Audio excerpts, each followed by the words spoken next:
ఉన్నటువంటి వీరశైవ నారీమణులు, వీరశైవ బంధుమిత్రులకు అందరికీ నా శరణార్థులు మరియు నమస్కారాలు తెలియజేస్తున్నాను.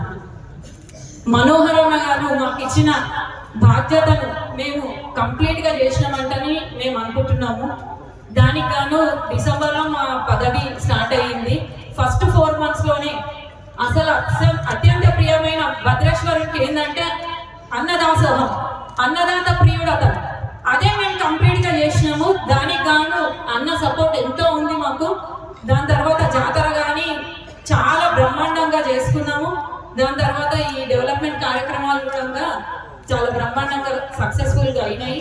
దానికి గాను మా ఎమ్మెల్యే అన్నగారికి మరియు చైర్మన్ కి, మా డైరెక్టర్లకి, వీరశైవ సమాజం సభ్యులందరికీ, మా వీరశైవ మహిళలకు కూడా ఎంతో మనస్ఫూర్తిగా శరణార్థులు నమస్కారాలు తెలియజేస్తాను.